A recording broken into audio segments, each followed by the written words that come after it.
haven't really talked to him too much about balancing his roles out because in the end you sort of just go with what the game provides more than anything. But it's more I've talked about is talk to him about his individual aspects of his game. So his bowling in the end is pretty similar to the things that I do. So it's easy to communicate to him about sort of. Shane, things obviously didn't quite go to plan in that first test, but some positives to take out of it. Really, the all-round efforts of Moses Henriques must have been pleasing, and someone you've seen a bit of as he's grown up and come through the ranks. Yeah, definitely. The last test match was disappointing for a lot of different reasons. We knew that the conditions here were going to be very challenging, and they certainly were in the first test. That's as much as a wicket that the ball's turned as much as I've ever seen on a wicket really that I've played on. So, we can expect that throughout this whole series. That's their competitive advantage. So we've got more chance of getting those wickets more often. Look, I think Moses Henriques was extremely impressive. The way he batted and handled the situations, he looked so composed in both innings.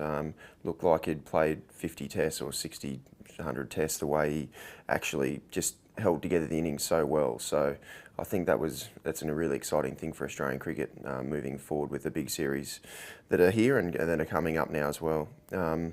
So yeah, hopefully, I'm sure Moses, even with the ball, provided a really good role as well. So I think it's really exciting for our future. Looking back before that first test, talking to Moses, he mentioned that you were someone that he looked up to as being able to, base his all-round abilities on. What have you spoken to him much about balancing those two roles out in an important role for the team? I haven't really talked to him too much about balancing his roles out because in the end you sort of just go with what the game provides more than anything. But it's more I've talked about is talk to him about his individual aspects of his game. So his bowling in the end is pretty similar to the things that I do. So it's easy to communicate to him about sort of my game plans and how I've looked to bowl, especially in the conditions over here. And batting wise, he's a confident young guy. He certainly knows his game very well. In the end, it's more so me just reinforcing to him his skills and his abilities, and he just went out there and just held to his game plan so well. So for me to be able to see a younger all-rounder coming through and see quite a bit of me in him is really exciting to be able to see someone who's able to take on the game like he did and like he does. So yeah, for me it's very exciting.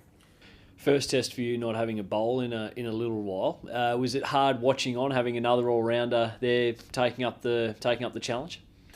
It wasn't hard as in having Moses there as another all-rounder. It was more so, especially on the day where it didn't go exactly to plan with especially Dhoni scoring the runs that he did. That was one of the hardest days I've had actually standing out there in the field, knowing or feeling that I could make some sort of difference and knowing that I'd made the decision for this tour not to bowl, to try and get my body into a position where I can start bowling over the next couple of months. So that was, yeah, it certainly made me realise in that one day alone that that I'm certainly not going to give up my bowling, because I love being able to try and make a difference, even if you can't, but you feel like you can try and make some sort of difference, and that's the reason why I love being an all-rounder.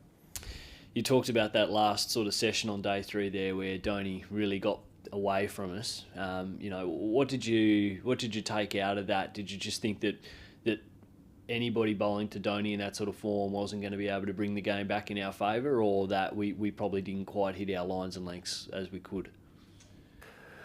Look, I think more than anything, MS Dhoni just took the game on. I'm not sure whether we definitely will bowl differently to him because we have to. Otherwise, he could do the same thing again. But look, the way he took on the game from ball 1 when he first came out, he really took us on, and it came off. All the things that he tried came off, and for a long period of time as well. Even with the second new ball, the way he took on our quicks.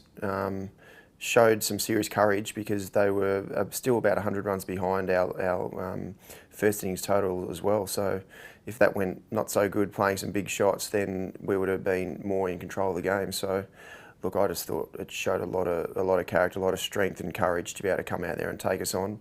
Look, I think we're definitely going to have to change some of our bowling plans slightly.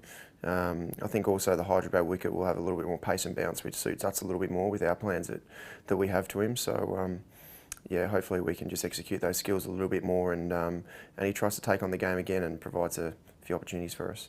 You talked there briefly about the Hyderabad wicket. What do you think we're going to be able to expect in this second test from the Hyderabad pitch? And have you played there before? I have, not in a 4-day game or a test match, but I've played some 2020 and one-day cricket here, and it normally is an outstanding wicket. For me, it's actually as close as you get to a Gabba one-day wicket and 2020 wicket anywhere around the world. So it's normally got a lot of pace and bounce, beautiful, true batting wicket. It's an outstanding stadium as well. So that's what I've had when I've played it before, and I'm not sure if we're going to get exactly that. Things might be a little bit different, but hopefully it is a little bit closer than that than what we saw in Chennai.